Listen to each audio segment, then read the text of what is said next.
Achievers, selamat pagi buat kita semua. Jumpa lagi dengan saya, Sersahala Freddy Simanjuntak dalam pelajaran Ekonomi Lintas Minat. Pertemuan kita yang kedua ini, kita akan mempelajari tentang perbankan. Ada yang tahu tentang perbankan? Baik, perbankan menurut Undang-Undang Nomor 10 Tahun 1998 adalah lembaga keuangan yang usaha pokoknya memberikan kredit dan jasa dalam lalu lintas pembayaran dan peredaran uang. Fungsi bank menurut Pasal 3 Undang-Undang Nomor 7 Tahun 1992 dan Undang-Undang Nomor 10 Tahun 1998 tentang perbankan adalah sebagai penghimpun dan penyalur dana bagi masyarakat. Achievers, perlu kita ketahui bahwa penghimpun dana dari masyarakat artinya bahwa bank berfungsi sebagai penghimpun dana dari masyarakat, di mana bank dipercayai oleh masyarakat sebagai tempat yang aman untuk menghimpun dana. Yang kedua adalah penyalur dana ke masyarakat. Dalam hal ini, bank menyalurkan dana merupakan kegiatan yang paling penting. Dengan penyaluran dana, bank akan memperoleh pendapatan baik dalam bentuk bunga maupun dalam bentuk bagi hasil. Kemudian adalah pelayan masyarakat. Dalam rangka memenuhi kebutuhan masyarakat, bank memberikan jasa transfer, pemindah bukuan, penagihan surat-surat berharga, clearing, letter of credit, inkaso, dan garansi bank.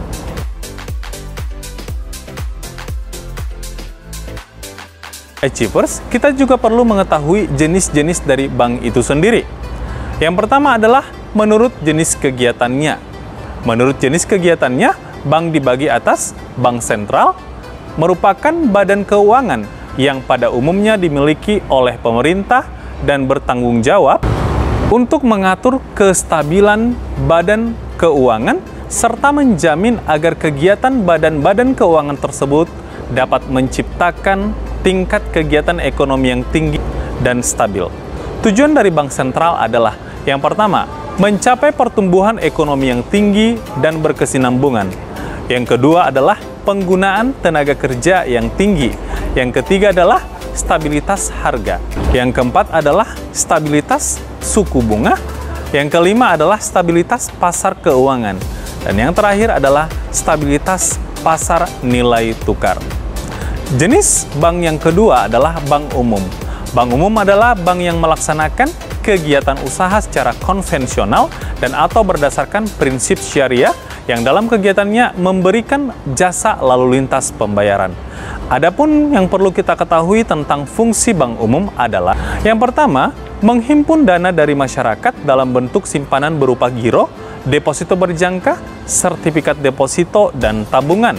Yang kedua, memberikan kredit dan menerbitkan surat pengakuan utang. Kemudian, membeli, menjual, dan menjamin atas risiko sendiri maupun untuk kepentingan dan atas perintah nasabahnya. Selanjutnya, memindahkan uang baik untuk kepentingan sendiri maupun kepentingan nasabah. Dan menempatkan dan meminjamkan dana kepada bank lain, baik dengan menggunakan sarana komunikasi seperti surat maupun dengan wesel, cek, dan lain sebagainya. Yang ketiga adalah bank syariah. Berdasarkan Undang-Undang Republik Indonesia Nomor 11 Tahun 2003 tentang perbankan syariah. Bank syariah adalah yang menjalankan kegiatan usahanya berdasarkan prinsip syariah. Prinsip syariah adalah prinsip hukum Islam dalam kegiatan perbankan berdasarkan fatwa yang dikeluarkan oleh lembaga yang memberikan kewenangan dalam penetapan fatwa di bidang syariah. Yang keempat adalah Bank Perkreditan Rakyat atau BPR. Bank ini menerima simpanan dari masyarakat dalam bentuk deposito berjangka, tabungan, dan bentuk lainnya dan memberikan pinjaman kepada masyarakat. Kemudian, kita harus mengetahui jenis bank menurut badan hukumnya. Bank menurut badan hukum terdiri atas perseroan terbatas atau PT, koperasi, dan perusahaan daerah. Kemudian, jenis bank menurut kepemilikan. Yang pertama adalah bank pemerintah. Bank pemerintah adalah bank yang modalnya berasal dari pemerintah dan bertugas meningkatkan kesejahteraan masyarakat. Contohnya, Bank Tabungan Negara, Bank Republik Indonesia, Bank Nasional Indonesia, dan Bank Mandiri. Kemudian bank swasta nasional. Bank yang pemilik modalnya berasal dari pihak swasta. Contohnya Bank Mega, Bank Sim Niaga, Bank Lipo, dan Bank Sentral Asia. Bank swasta asing adalah bank yang pemilik modalnya adalah dari pihak swasta asing. Contoh, Hong Kong Bank, ABD milik Belanda, dan Bank India. Dan yang terakhir adalah bank pemerintah daerah. Adalah bank pembangunan milik pemerintah daerah yang terdapat pada setiap daerah tingkat 1. Contohnya Bank DKI, BPD Sumatera Barat, Bank Nagari, dan Bank Riau. Achievers, dalam menjalankan kegiatan usahanya, perbankan berpegang teguh kepada prinsip. Pertama adalah prinsip kehati-hatian. Suatu prinsip yang menyatakan bahwa bank dalam menjalankan fungsi dan kegiatan usahanya wajib menerapkan prinsip kehati-hatian dalam rangka melindungi dana masyarakat yang dipercayakan padanya. Yang kedua adalah prinsip kepercayaan. Adalah suatu prinsip yang menyatakan bahwa usaha bank dilandasi oleh hubungan kepercayaan antara bank dan nasabahnya, baik itu nasabah yang menyimpan dana di bank itu sendiri maupun nasabah debitur. Yang ketiga adalah prinsip kerahasiaan.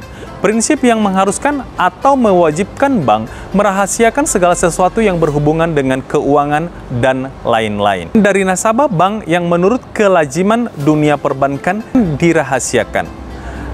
Yang keempat adalah prinsip mengenal nasabah. Prinsip yang diterapkan oleh bank untuk mengenal dan mengetahui identitas nasabah, memantau kegiatan transaksi nasabah, dan melaporkan setiap transaksi yang mencurigakan.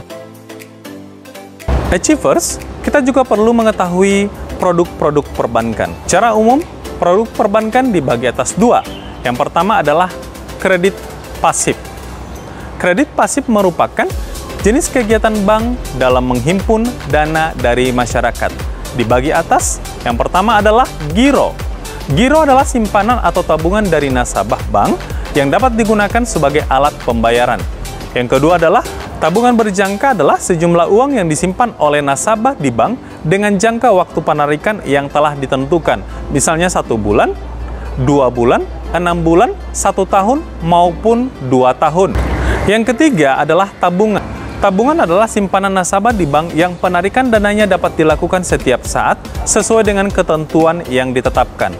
Kemudian deposit on call adalah jenis tabungan tetap yang dapat diambil setelah ada pemberitahuan terlebih dahulu dari si penabung. Kemudian deposit automatic rollover adalah suatu jenis deposito yang jika uangnya tidak diambil sampai dengan waktu jatuh tempo, deposito langsung diperpanjang dan bunganya langsung dihitung secara otomatis. Achievers, yang kedua adalah kredit aktif. Kredit aktif adalah dana yang diberikan oleh bank kepada masyarakat untuk berbagai tujuan. Kredit aktif dibagi atas. Yang pertama adalah kredit rekening koran. Kredit yang diberikan sesuai dengan kebutuhan. Kredit ini dapat diambil sejumlah yang dibutuhkan. Jenis yang kedua adalah kredit Rainbus atau letter of credit. Merupakan pinjaman yang diberikan suatu bank kepada nasabah dengan cara membayar harga beli suatu barang. Kemudian kredit accept adalah kredit yang diberikan oleh bank dengan cara menandatangani aksep yang ditarik oleh nasabah. Kemudian, kredit dokumenter. Kredit dokumenter merupakan kredit yang diberikan oleh bank kepada nasabah atas jaminan dokumen yang diserahkan oleh bank. Dan yang terakhir adalah kredit dengan jaminan surat-surat berharga, adalah kredit yang diberikan oleh bank kepada pelanggan untuk membeli surat-surat berharga. Achievers, demikian pelajaran kita pada pagi hari ini tentang perbankan, jenis-jenis bank, dan produk-produk perbankan. Untuk lebih jelasnya, kalian dapat membaca buku Ekonomi ESIS kelas 10. Sampai bertemu minggu depan. Jangan lupa cuci tangan, jaga kesehatan, dan saya ucapkan terima kasih.